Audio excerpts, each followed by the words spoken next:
السلام علیکم ورحمۃ اللہ وبرکاتہ۔ الحمدللہ رب العالمین والصلاة والسلام علی سید الانبیاء والمرسلین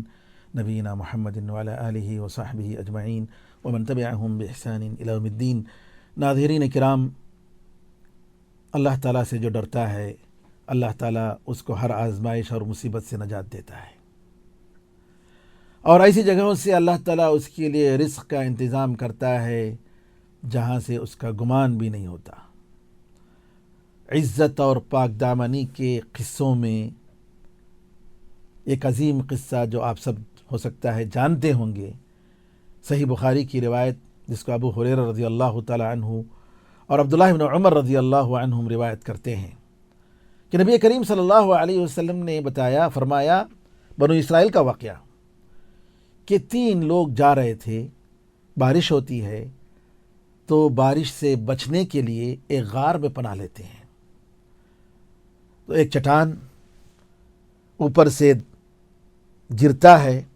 اور اس غار کے منہ جس سے یہ لوگ داخل ہوئے بند کر دیتا ہے، اس طریقے سے بند کر دیتا ہے کہ یہ لوگ نکل نہیں سکتے۔ اب آپس میں یہ لوگوں نے مشورہ کیا کیا کریں، یہ بڑی مصیبت، کیسے ہم نکلیں، اس چٹان کو ہم ہٹا نہیں سکتے، اتنی طاقت نہیں۔ تو کہا اللہ کے سوا کوئی مدد کرنے والا نہیں، لیکن دیکھو تم لوگوں نے اچھا عمل جو کیا ہے اس کا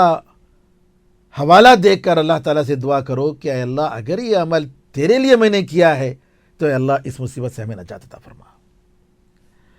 تو ایک نے دعا کی، اے اللہ تو جانتا ہے کہ میرے 2 ماں باپ بڑی عمر والے اور میری بیوی اور بچے تھے، اور میں ان کے لیے بکریاں چراتا تھا،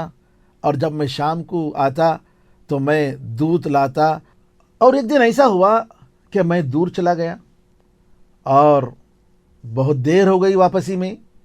اور جب میں واپس ہوا تو دیکھا کہ میرے والدین سو گئے تھے، لیکن حسب معمول میں ان کے لیے میں نے دودھ تیار کیا اور ان کے سر کے پاس میں کھڑا ہو گیا،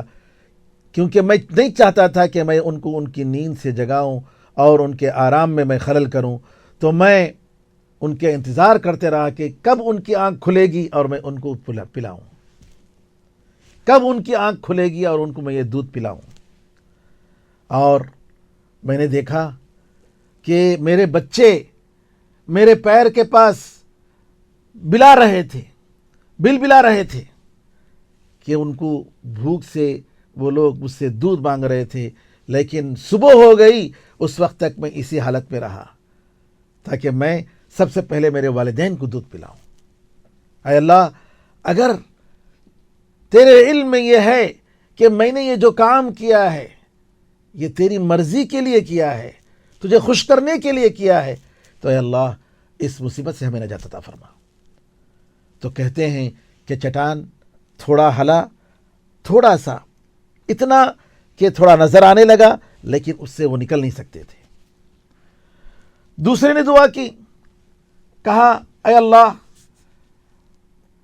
تو جانتا ہے کہ میری ایک چچا زاد بہن تھی اور میں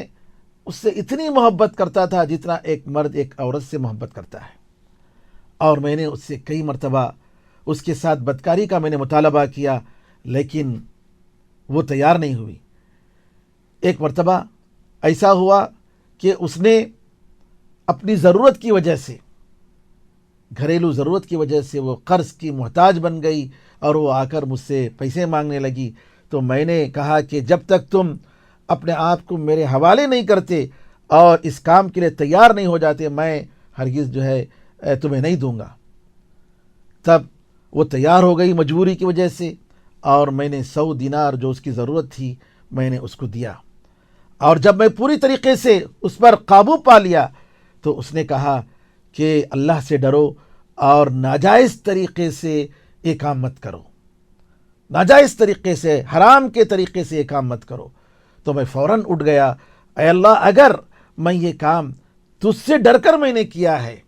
تیرے عذاب سے ڈر کر میں نے کیا ہے، تو اے اللہ اس مصیبت سے میں نجات عطا فرما۔ کہتے چٹان اور تھوڑا ہٹ گیا لیکن وہ لوگ نکل نہیں سکتے تھے۔ تیسرے نے کہا اے اللہ میرے پاس ایک مزدور تھا اور اس کی مزدوری ایک سیر چاول کے برابر تھی. جب اس کا جب کام پورا ہو گیا تو اس نے مزدوری مانگی اور میں نے اس کی مزدوری دی، لیکن اس سے وہ خوش نہیں ہوا اور وہ انکار کر کے چلا گیا. غصے میں اس نے قبول نہیں کیا. میں نے اس کی مزدوری کو تجارت میں ڈالا اور اس کے ذریعے میں جانور، گائے اور اسی طریقے سے دوسری چیزیں میں نے خریدی، حتیٰ کہ جب تجارت بڑھ گئی ایک زمانے کے بعد وہ جب آیا اور کہا کہ میری مزدوری واپس کرو، میں نے کہا یہ سارے جانور، یہ جتنی چیزیں ہیں یہ سب کے سب یہ تمہاری ہیں. کہا میرے ساتھ مذاق کر رہے ہو؟ کہا کہ نہیں، یہ سب تیری ہیں، میں نے تیری مزدوری میں انویسٹمنٹ کیا اور تجارت کر کے اتنا سب کچھ کیا ہے، سب لے جاؤ، ایک بھی میرا نہیں ہے اس میں.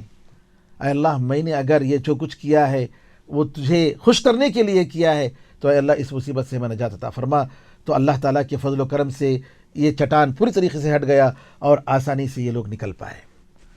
اس میں ہمیں واقعہ ہے کہ کس طریقے سے ایک انسان جب اپنی شہوت کو ناجائز طریقے سے استعمال کرنے کے بجائے اللہ سے ڈر کر اس کو جائز طریقے سے استعمال کرنے کا تیار ہوتا ہے اور حرام چیز کو چھوڑتا ہے، کیسے اللہ تعالیٰ اس کو مصیبتوں سے نجات دلاتا ہے. اللہ سے دعا ہے کہ اللہ تعالیٰ ہمیں وہ تقوی اور پرہیزگاری عطا فرمائے. آمین ارحم الراحمین. السلام علیکم ورحمۃ اللہ وبرکاتہ.